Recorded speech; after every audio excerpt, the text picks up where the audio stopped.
Hi, I want to welcome you to week 6 of our study of the 7 churches of Revelation.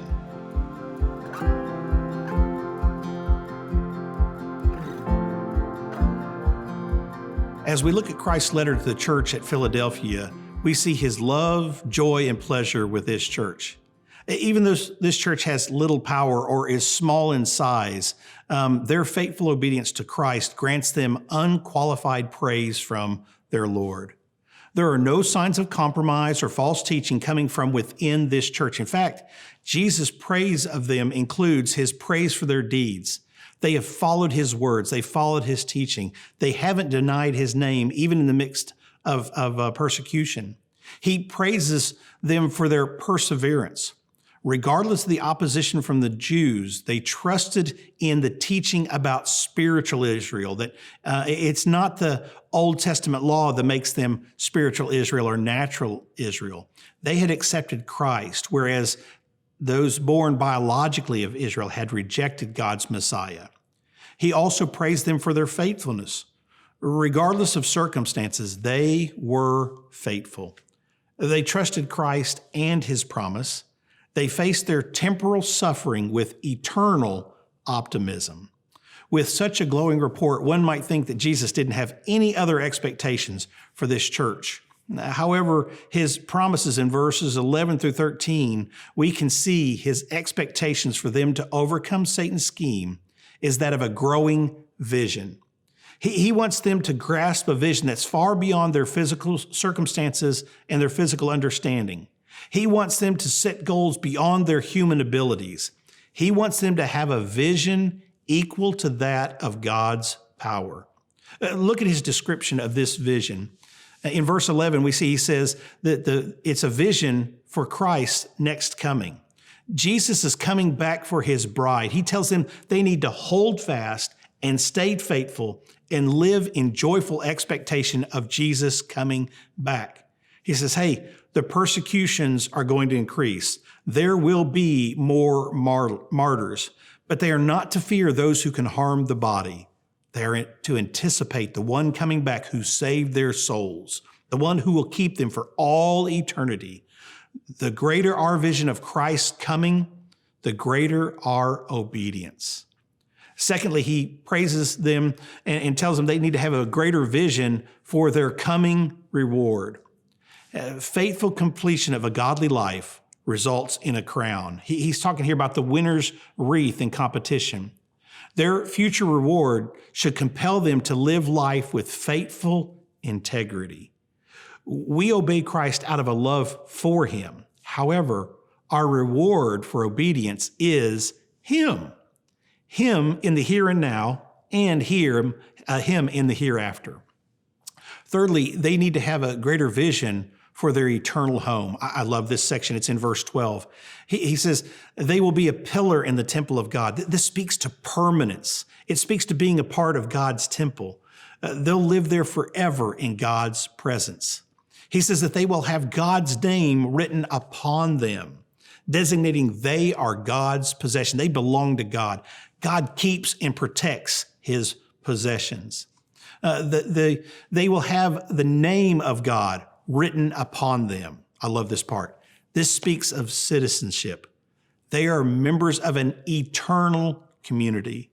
As long as we live here on earth, we are aliens. This is not our home. Never forget, please never forget, nationalism is not what saves us. We may be in this world, but we are not of the world.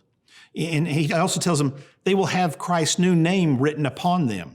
This shows our association with Christ. We are saved in and through him. We will see him and we will be just like him. It's the idea of the already but not yet. We are already ruling and reigning in heaven as believers, but I don't feel like I'm ruling and reigning. I've already been completely delivered from sin, and yet I still wrestle with sin. It's the already but not yet. When he comes back, all these things will happen. But right now, God sees us as righteous and holy and blameless. And so this vision is a promise for all those who hear, listen, and obey. What a great promise in the midst of terrible persecution. It's easy to only focus on what we can physically see, hear, or touch. However, there is so much more beyond our human senses and understanding. So before we close, I want us to look at a few lessons that we can learn from Philadelphia. The first is this: whatever doorway Jesus opens in our lives, we need to step through. Philadelphia was known as the gateway to the east. It was the doorway to the east. And so Jesus tells the church, listen, I've opened a door for you as a church. He'd opened a doorway for them into the kingdom of God. Listen, you're a part of this kingdom. Live like it, believe it, trust it. You're a part of the kingdom. That's what you have. That's who you are. You're a kingdom citizen. He also had opened a doorway into evangelistic opportunities. This church in Philadelphia, they didn't have a lot of things going for them, but he said, listen, you have an opportunity. I don't care how big or how small you are. You have an evangelistic opportunity. Tell people about Jesus. They had a doorway to service, to serve one another, to encourage one another, to challenge one another, but also to serve their community. Find people who were hurting the way they were. You remember what Paul told the Corinthian church? Comfort those with the comfort with which you have been comforted. In other words, go out and comfort someone the way others have comforted you, and thus draw them through the kindness, your kindness, like the kindness of God, draw them into the church. He also opened a doorway of faith. Have faith in me. Trust me. Believe me. Let your faith continue to grow stronger and stronger every day.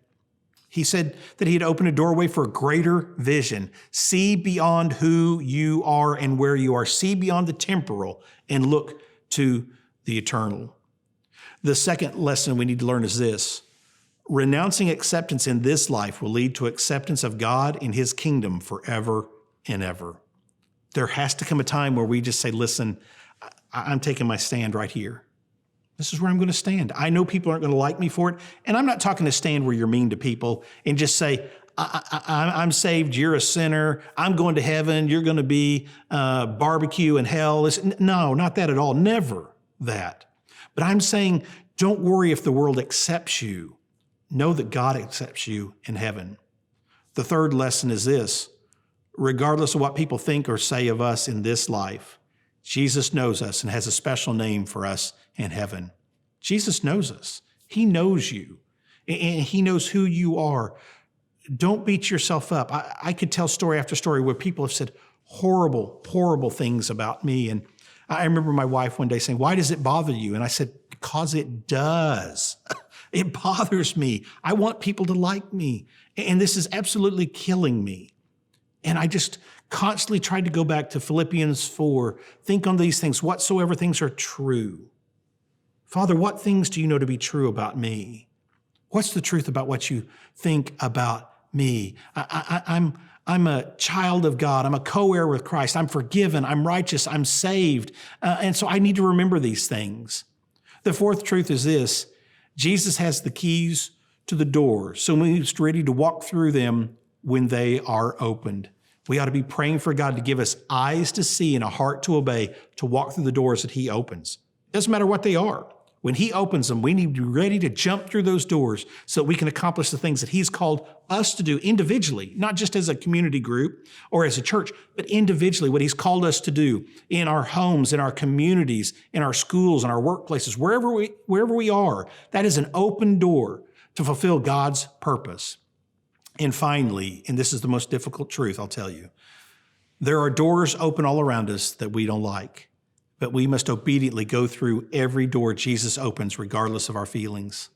And listen, in my years of being a Christian, there have been times that God has opened a door that called me to do something different and something I really didn't want to do, or to walk away from something that I really loved. But God called me to do it. And I had to step up and do what God was calling me to do. It was the door he wanted me to go through. In the end, it was always far greater than anything I could ever think or imagine, and it blessed me in ways that I never saw coming. And I would never, ever now go back and change those things that happened years and years and years ago. So whenever there's something God calling us to, even if we don't want to do it, we need to step through that door and be obedient. You see, a growing vision will help us overcome Satan's roadblocks. A growing vision with knowledge, understanding, and wisdom will keep us pursuing a love relationship with Christ that honors and glorifies him. And so I pray God will show you ways to expand your vision so that you can see and experience all that He has for you.